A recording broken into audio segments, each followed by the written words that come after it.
Eling-eling itu terus niki kok jajan aja dengan itu di teng mriki ya teng Sahih Muslim nih. Jadi ketika seseorang sudah dapat sanad dari Nabi, ya dapat sanad dari Nabi, ini pun merasa harus disampaikan. Seolah lagi merasa harus disampaikan. Nabi ngendikane ngeten. Pertama dialogin. Famur Nabi Amrin nakmur bihi man waro'ana wa nadkhul bihil jannah. Ya Rasulullah, beri kami tugas perintah dakwah. Kemudian perintah itu akan saya sampaikan man waro'ana, orang-orang yang di kawasan saya, di komunitas saya terusan ini. Wa nadkhul bihil jannah, dan dengan membawa mandat dakwah itu saya masuk surga. Ternyata orang-orang yang awal-awal Islam seperti keadaan sekarang, Nabi ngendikan amurukum bi arba'in wa anhakum an arba'in. Pokoknya kamu saya perintahkan 4 hal. Yaitu pertama tidak syirik, melakukan sholat, melakukan zakat, puasa Ramadan. Ini di sarah-sarah hadis dijelaskan Nabi itu tidak pernah menganggap jihad itu bagian dari rukun Islam. Saya ulang lagi, Nabi di semua hadis itu tidak ada yang jihad bagian dari bagian dari rukun Islam. Jihad ini pun kondisional, jadi kalau harus jihad ya kita jihad, tapi jihad tidak pernah menjadi rukun Islam. Ini penting kalau aturakan karena sekarang banyak orang yang sudah sholat, sudah zakat, sudah puasa, hanya karena nggak jihad dianggap tidak Islam. Itu salah besar ya, karena rukun Islam di semua hadis sahih itu tidak pernah memasukkan jihad. Itu satu. Dua, bahwa kewajiban jihad itu setelah orang itu punya pemimpin yang baik, yang adil. Sekarang nyari pemimpin yang baik, yang adil itu di kangilan. Tapi bahwa jihad dengan bentuk apapun yang menjadikan Islam ini diterima, yaitu ila yaumil qiyamah. Itu jenis jihad bil hujjah atau jihad bil sultan, jihad yang bisa menjelaskan pentingnya orang kembali ke Allah Subhanahu wa ta'ala. Itu akan abadi wajibnya ila yaumil qiyamah. Misalnya jihad melawan komunis. Ini kan baru ramai masalah komunis. Kalau kemarin itu hari Rabu teng kajen, ketemu beberapa kiai kajen. Ini rumah tenan gitu. Nah, sama kepengen min ahli jannah. Sama tak warai carane jadi khase ulama. Meskipun saya sampean nggak perlu merasa ulama, tapi tak warai khase ulama. Begini, manusia itu lemah ndak? Bisa kiai lah lemah nggak? Kan lemah. So katut wedoan, katut duit, katut harta macam-macam. Normal. Ngomong ora katut ya kelainan, biasa mawon. Misalnya wong ayu ra seneng kan ya aneh. Roh duit ra seneng aneh. Cuma nak seneng luwih aneh. Apa mana seneng ra kesampean malah. Ya aneh ya loro. Begini tak terang lagi. Ini rumah tenan. Awas kena salah paham.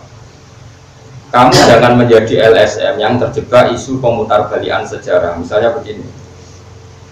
Wah itu dulu itu hanya penciptaan Orde Baru, sebetulnya kejadiannya ada begitu. Sejarah itu bisa dibolak-balik. Oke, sejarah bisa dibolak-balik, tapi kita ikut saja yang resmi. Karena Islam itu tidak mau ribet. Oke. Tapi rumah tenan ini fatwa kulo. Nanti kalau ketemu pangeran ya fatwa demikian. Yang penting kalau dalam akidah Islam, kamu membenarkan satu ormas atau satu organisasi politik atau satu gerakan apa saja. Itu cek itu dari ajarannya apa, tidak penting sejarah. Ini cara ajaran Islam. Kalau orang mengajak komunisme, mengajak ateisme, tidak bertuhan, itu pasti ajaran yang salah. Meskipun orang ini berperadaban secara benar, meskipun orang ini berposisi madlum digolimi sekalipun. Misalnya ada orang yang digolimi, kemudian mengajarkan komunisme. Hanya karena digolimi, biasanya orang-orang LSM tertentu itu terus simpati. Nah simpati terus membenarkan. Oh itu rasa ngomong-ngomong, agar ajarannya salah, ya salah. Cek ini madlum, cek orang. Sekarang ajaran komunisme, anti Tuhan. Bok PKI itu madlum, orang madlum, ajaran ini tetap salah karena menolak Tuhan. Sekarang umat Islam yang imannya pas-pasan digiring untuk bersimpati atau berempati sama komunisme karena seakan-akan mereka paham ya? Paham ya? Awas ya. Makanya Quran itu kalau bicara ajaran itu jelas kaburat kalimatan takhruju Min afwahihim, yang disalahkan itu kalimatnya, ajaran mana yang salah ajarannya. Begitu juga ajaran kebenaran.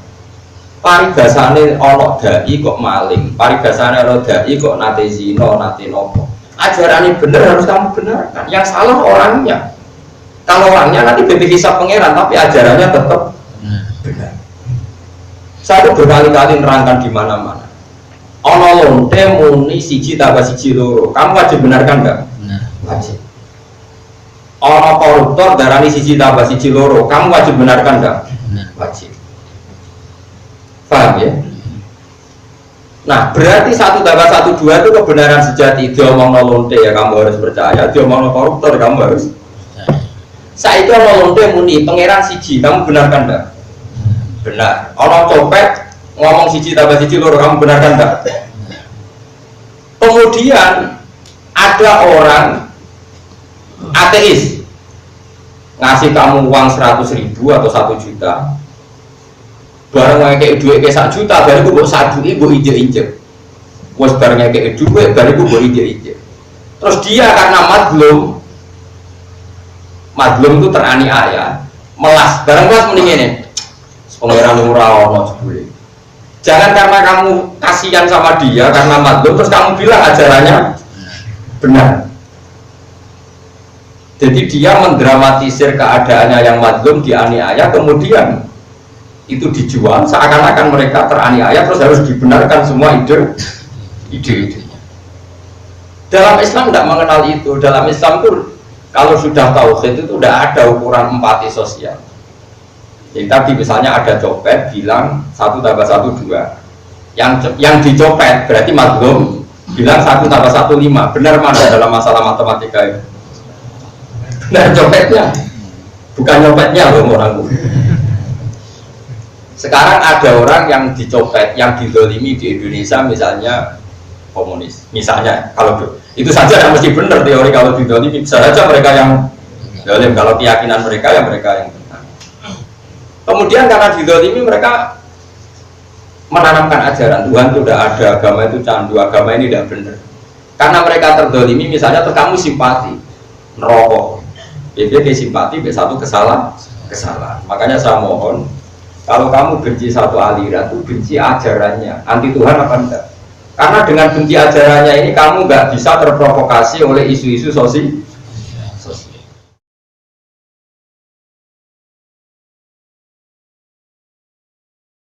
Paham ya? Karena kalau terprovokasi isu sosial itu pasti manusia itu akan bela yang madlum, bela yang kesannya di dolimi, yang sedang kalah, yang sedang dianiaya, yang sedang tertindas. Terus ini katanya yang mapan, berjuwis, penghisap. Dulu itu kata Gus Maksum, itu Kiai Lirboyo pernah cerita saya. Dulu PKI di Kediri itu hebat, menarik, karena tadi Kiai itu kan tengok-tengok orang santri itu teko salam template. Terus Kiai itu katanya penghisap. Rata-rata santri ya khidmah yang sawah, yang tegali Kiai. Enak kok jadi Kiai, diam di rumah, sawah dia mengerjakan, dasar penghisap, berjuwis, kapitalis. Akhirnya kaum buruh digerakkan untuk benci. Jadi kalau kamu pakai teori sosial yang seperti ini, kamu akan bersimpati sama yang terdolimi, anti yang mapan. Padahal kadang yang mapan ini kersane pangeran diangkat derajatnya. Rata-rata ulama itu diangkat derajatnya. Kayak pulau nanti ya, mampan ruhin apa ya nurut. Padahal saya tidak majikan. Kalau kayak pulau wong alim, di anak buah kata, mau pulau bilang mampan ruhin takkan jotosi Mustafa bilang loh. Padahal saya ada pangatnya, saya ada pangat. Artinya instruksi saya sama dengan instruksi pangat anak buahku. Ayo sing kemri kabeh tak jotosi Mustafa bro. Nurut kan? Tidak perlu alasan, perintah guru. Makanya ini harus kita latih ya. Kalau kamu benci satu aliran, itu bencilah karena kalimatnya salah.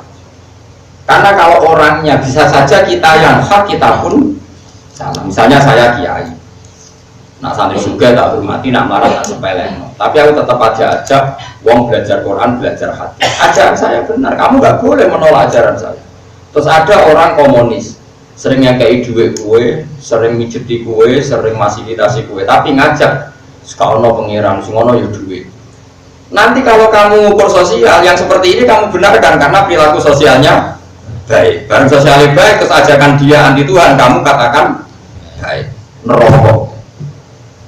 Makanya kalau suwon sekali ya. Jadi agama itu dimulai dari kalimat haqqin aliyah nahya wa aliyah namut. Kalau kalimatnya hak kita bela, kalau kalimatnya batil kita meskipun yang mengatakan kalimat hak ini kadang ya ngomongnya macam-macam.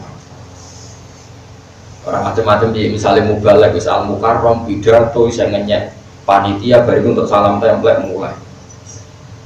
Sampai KI urunan sama rata sama rasa. Kesannya kan peduli empat. Mubalek untuk duit keurunan masyarakat. Kesannya mendapat. Terus gue gara-gara diprovokasi. Dulu lagi iya ibu urunan kaum cilik-cilik digawa mulai bariku mangan gelegean. Bandingkan gerakan kita sama rata sama rasa. Terus gue karena ini masuk akal secara sosial membenarkan komunis, nerokok, coba gitu. Makanya ini saya mohon sekali, kita harus melatih ajaran kebenaran lewat kalimat haqqin, kalimat bukan empati nopo. Makanya kalau sirine keluar rapati seneng tamu kan itu, mulai kalau subuh nak rantu izin dulu nih, ampun sowan, kecuali kesasar terus lipat. Soal 10 menit tadi. Agama ini nggak boleh dikawal dengan hukum sosial berlebihan, nggak boleh. Agama ini harus dikawal dengan akidah yang benar. Kalau dikawal dengan hukum sosial gini, kamu soal saya tak servis, oh Gus Bayu apa tenang. Bareng tak baru, jubli Gus Bayu anti sosial. Repot. Agama itu nggak boleh servis-servisan itu. Meskipun itu baik ya, tapi nggak boleh. Nanti lama-lama jadi tolak ukur. Nggak boleh. Agama itu harus berdiri sendiri di atas kalimatul haq, di atas kalimatul haq. Mari kalimatul haqqin aliyah nahya wa aliyah nabut wa aliyah nabut insyaallah ta'ala minal amin. Mulai dulu orang kafir itu yang menarik. Kamu kira hanya komunis yang menarik? Dulu orang kafir itu menarik. Sehingga Abu Lahab, Abu Jahal itu ngomong Kanjeng Nabi ora rasane lomane Abu Lahab, lahirin Nabi sing kiai itu. Nabi Musa itu tahu buaya sebagai anak raja. Si fasilitasi sapa? Fir'aun, nah ukuran baik itu adalah sosial. Fir'aun orang baik, Abu Lahab. Gue tahu urun pas lahirin Nabi ya, ngaji aku. Orang urun mau selapitan di swarga. Makanya ini penting ya. Jadi Allah itu kalau sudah menghentikan argumentasi itu anzalna alaihim sultanan. Apa pernah ada argumentasi yang membenarkan ateisme? Apa pernah ada argumentasi yang membenarkan kemusyrikan? Tidak pernah ada. Sampai ada kemusyrikan itu karena argumentasi sosial. Sosial ini rentan. Kenapa? Rentan. Makanya kita lawan dengan tauhid. Tauhid itu ajaran yang berargumen. Misalnya begini, Nabi Ibrahim itu menghadapi orang-orang syirik. Banyak. Nabi Ibrahim pidatonya begini, innama ta'buduna min dunillahi awsanam mawaddata bainakum fil hayatin dunya. Jadi kalau ada aliran sesat, pasti ini sistem sosialnya sehat. Kalau sistem sosial ini sehat, ini nanti melanggengkan kebati. Dan ini jangan menjebak kita. Kebenaran sejati adalah kalimat haqqin aliyah nahya wa aliyah. Tadi misalnya tadi, saya beri contoh ya. Saya beri contoh. Sekarang yang merumat Musa itu siapa? Fir'aun. Pakai uangnya Fir'aun. Dan Fir'aun saking baiknya fasilitas kerajaan dikasihkan ke Musa. Sehingga ketika Musa minta Fir'aun iman, kata Fir'aun, alam nurabbika fina walida walabista fina min umurika sini. Woy tak rumat mulai cilik, gede-gede kok ngandani aku. Tapi Allah nggak mau tahu, tetap Fir'aun yang salah ya diingatkan meskipun dia sosialnya baik. Lah khawatir saya kalau kita tidak mengenali kebenaran lewat kalimat haqqin. Ada urunan untuk pengajian 10.000, 5.000, nyuwun sewu termasuk wong cilik-cilik. Kemudian dikasihkan mubalek yang bawa Fortuner. Dan mubalek tadi pidato ngajak kebaikan, ngajak bersolawat, ngajak zakat, ngajak puasa. Saya tetap mengatakan ini ajaran baik dan orang ini orang baik. Kemudian ada gerakan komunisme. Orang dijak urunan 5.000 dikasihkan fakir miskin sama rata sama rasa. Terus lewat gerakan yang merasa lebih baik, jelaslah ajaran Kiai itu salah. Sing ajaran bener itu ini karena sosial. Kalau kamu mengukur kebenaran lewat sosial, kamu akan lebih bersimpati sama gerakan yang sama rata. Paham sih kalau maksudnya? Paham ya? Makanya jangan biasa sama mengukur orang baik lewat servis Jadi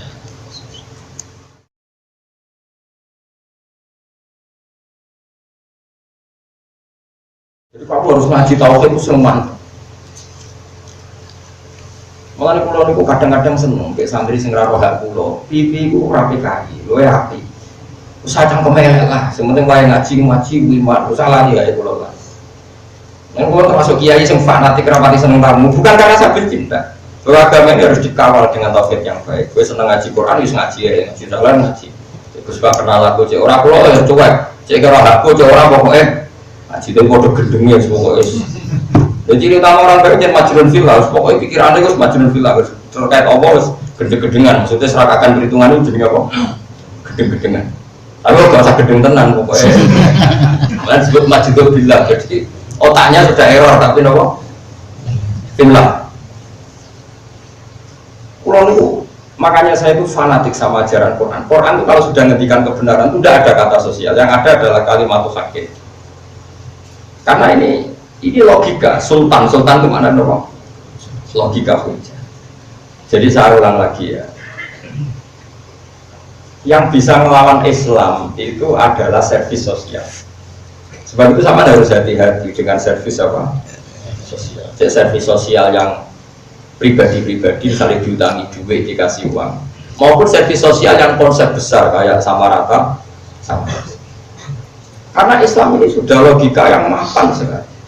Bahwa Tuhan itu pasti satu dan Tuhan nggak terkalahkan. Manusia harus menyembah yang menciptakan langit bumi. Ini kan logika yang permanen. Kemudian ini dilawan oleh servis sosial. Ternyata yang mengajak ini, yang ngajak menyembah Allah, wongnya kedunian kadang bodoni. Sing ngejak ateis ra tau bodoni uripe heroik sampai tondo apik. Ini kalau kita pakai ukuran sosial kan misalnya sing servisnya maksudnya kita tidak boleh. Makanya kita harus berlatih bahwa dalam memegang kebenaran ini karena hujjah, apa? Makanya disebut kul falillahil hujjatul baligh. Kalau kamu bela-belain Allah harus punya argumentasi yang mantap, madep, itu kabeh dunya lillahi. Lan kula niku nopo ya. Kula niku termasuk ini jujur Mas, termasuk ulama yang nggak pati senang interaksi sosial yang sangat dari. Ini kan silaturahim sunnah, tapi ojo berlebihan. Saat ini Jogja ngaji be sampean naruhan Jogja warga, baru ini naruhan be kumpul anakku mbok sowanin ta, kampungnya cek dolime maksudnya karena izin. Bukan karena apa-apa. Agama ini dikawal oleh satu kebenaran absolut, yaitu kalimat haqqin aliyana ya waliyana. Enggak boleh agama ini dikawal oleh servis sosial. Meskipun sosial penting. Tapi kalau ini di servis sosial repot. Itu tadi, misalnya suatu saat ada konsep Islam, kebetulan dilakukan oleh oknum-oknum yang tidak ya contoh gampang ya, masjid itu amin tarian wae masyarakat rakok berambekan, bertarian masjid muludan, balmudan terjebak, bariku nuzulul Quran, wong rakok berambekan, wes, karena kiainya overacting.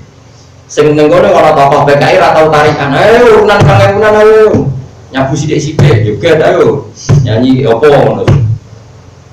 Terus semua kan mikir, kok enak nyanyi-nyanyi tok iki amen tarian terus. Nanti kalau agama ini dikomparasikan, dibanding-bandingkan dengan sosial nanti bisa keok. Apa? Makanya ciri utama, makanya saya mohon sekali kalau sampai jadi kiai, usahakan qalilul maunah. Kata Nabi ciri utama orang baik itu yang biayanya sedikit. Apa susahnya sih ngaji ke sekolah nanti? Sebenarnya ngaji ya ngaji, serasa panggung, teh 3 juta, MC bayar, cek larang. Ini misalnya terpaksa ngono masjidnya benar-benar setahun bisa. Karena kalau berlebihan terus menerus tarikan sesuai Islam nari, sim komunis ngekei, Islam nari, Kristenisasi memberat. Nanti lama-lama kita keong, no? Paham ya maksudnya? Usahakan, gitu. Terus saya mohon sekali. Kita latih mengenali kebenaran itu lewat kalimat hakim, lewat argumentasi yang ya caranya gampang ya tadi misalnya kita kenapa kita harus menyembah Tuhan ya kita tidak pernah tahu kenapa saya hidup. Kalau saya tidak tahu cara saya hidup ya saya tidak tahu caranya saya mati. Tapi kalau orang jadi lemah kan jadi nggak mungkin bangkit lagi. Yang mani jadi manusa zaman mani jadi manusa mungkin tapi ora melok mungkin no cukup dadi ya ora ora carane. Saiki lemah jadi manusa ya ora ora. Maka saya iman. Makanya masyhur tuh ada orang ateis anti Tuhan ketemu Sayyidina Ali. Ali, jadi itu orang paling cerdas di Islam yo dari sini. Andaikan nyata nanti setelah mati ku ora ono apa-apa, ora ono swarga, ora ono neraka, ora rugi. Ning donya kowe mbok rewangi salat, mbok rewangi macam-macam jebule soben ora ono neraka, ora ono. Jawab Sayyidina Ali gitu. Sayyidina Ali kan di Quran ilmiah. Rumah samu nak ora ono neraka swarga sing untung kowe tok, aku ora untung. Sing ora kena hisab ora kowe tok, aku ora kena. Rumah samu sing untung kowe tok, aku ya untung ora ono hisab. Iku nak sing ngomonganmu bener, tapi nak omonganmu sing bener, aku untung kowe ora. Akhirnya, iya betul juga. Saking cerdas sih. Kulo apal kata-katanya Sayyidina Ali. Inka nama taqulu haqqan faqad takhallastu wa takhallasna. Faqad takhallasta wa takhallasna. Umpama sok ben ora ono hisab, rumah samu sing selamat kowe tok. Aku lah yo melok. Paham wong padha-padha bebas urusan. Tapi nak sing tak omongno bener ana swarga neraka, aku selamat kowe ora. Mikir. Wan ulama itu sajane kudu cangkem elek, cuma kok ulama terdarani ngendikan. Tapi yen ngadepi wong elek kudu cangkem. Gak ngono ora barbar. Masyhur ono ulama di omongi cara saiki rada PKI. Wah enak mlebu neraka. Susah ya opo setan kok geni. Geni diobong geni susah ya opo kan ora panas materi ini setan kok geni diobong geni ora kok. Ya ini sekarang mau cangkem elek, mek lemah saurna ra ini. Bareng mau ikli lu boy, kowe jare kok lemah, lemah kok lho. Tapi kalau ora cover kok. Jadi yen ada ajaran ulama sing cangkem elek, tapi kok nak kowe tetep ulama darani ngendikan. Lah yo saking mangkel ulama wae wong sing takok disawuri lho. Lemah. Kowe kok lemah? Nek lemah kok bengok.